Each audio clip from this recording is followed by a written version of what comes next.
পাপের অগ্রিম কাফফারা স্বরূপ, আমাদের সকল পাপের অগ্রিম কাফফারা স্বরূপ আমরা ঈসাকে শুলিতে চড়াবো। যাক, মিটিং হলো, মাশওয়ারা হলো, আমি খুব সংক্ষেপে বলছি। মিটিং হলো, মাশওয়ারা হলো, ঈসা আলাইহিস সালামকে তাদের সকল পাপের অগ্রিম কাফফারা স্বরূপ শুলিতে চড়ানোর জন্য ঈসা আলাইহিস সালাম যে ঘরে ছিলেন সেই ঘর তারা ঘেরাও করেছে। তারা যখন ঈসা আলাইহিস সালামকে হত্যা করার জন্য তিনি যেই ঘরে ছিলেন ওই ঘর যখন ঘেরাও করেছে, আল্লাহ রাব্বুল ইজ্জত ওয়াল জালাল জিবরিলের মাধ্যমে ওই ঘর থেকে ঈসা আলাইহিস সালামকে জীবিত অবস্থায় আসমানে তুলে নিয়েছেন। আল্লাহ পবিত্র কোরআনে বড় চমৎকার ভাষায় বলেছেন, আল্লাহ পবিত্র কোরআনে বড় সুন্দর ভাষায় বলেছেন। কি বলেছেন? ওয়ামা কাতালুহু ওয়ামা সালাবুহু ওয়ালাকিন শুববিহা লাহুম ওয়ামা কাতালুহু ওয়ামা সালাবুহু ওয়ালাকিন শুববিহা লাহুম। আল্লাহ বলেন খ্রিস্টানরা ঈসা আলাইহিস সালামকে হত্যা করতে পারে নাই, ওয়ামা সালাবুহু, তারা ঈসা আলাইহিস সালামকে শুলিতেও চড়াতে পারে নাই। কি করা হয়েছে? ওয়ালাকিন শুববিহা লাহুম, তাদেরকে ধাঁধায় ফেলে দেওয়া হয়েছে, তাদেরকে সন্দেহ ফেলে দেওয়া হয়েছে।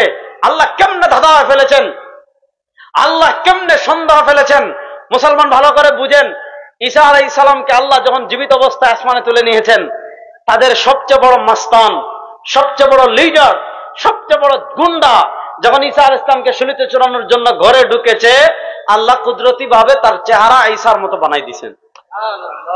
এখন পরবর্তী যারা ঢুকছে কয়, কিরে ঈসা দেখি খাইয়া দেয়া মোটা হয়ে গেছে, মা শুলিতে চড়াই হত্যা করে ফেলছে। হত্যা করার পর এবার তাদের ভিতরে ইখতিলাফ লাগছে, দ্বন্দ্ব লেগেছে। কি দ্বন্দ্ব? যে আচ্ছা যদি ঈসাকে মারি তা আমাদের মাস্তান গেল কই, আর যদি মাস্তানকে মারি ঈসা গেল কই?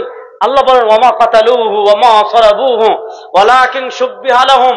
এবার ভালো করে বুঝেন, মুসলমানদের আকীদা ক্লিয়ার, লাম ইয়ালিদ ওয়া লাম ইউলাদ, আমাদের আল্লাহর কোনো পিতাও নাই, আমাদের আল্লাহর কোনো সন্তানও নাই।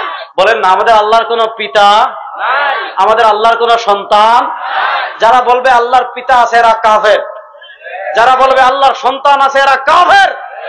আল্লাহর কোন সন্তান কিংবা স্ত্রী কিংবা কোন পিতা কোন তাওহীদবাদী মুসলমান কখনো সাব্যস্ত করতে পারে? এবার পয়েন্ট বুঝেন, ঈসা আলাইহিস সালাম আসমানে এখনো জীবিত। বলেন ঈসা আলাইহিস সালাম আসমানে এখনো জীবিত। সব নবীগণ দুনিয়া থেকে মৃত্যুবরণ করে কবরে গিয়েছেন, অন্যান্য নবীগণ কবরে জীবিত, যারা মৃত্যুর স্বাদ দুনিয়াতে আস্বাদন করেছেন। ঈসা আলাইহিস সালাম এখনো মৃত্যুর স্বাদ আস্বাদন করেননি। তিনি দুনিয়াতে যেভাবে এসেছিলেন ওইভাবে এখনো কোথায় জীবিত? বলেন না, ওইভাবে এখন কোথায় জীবিত?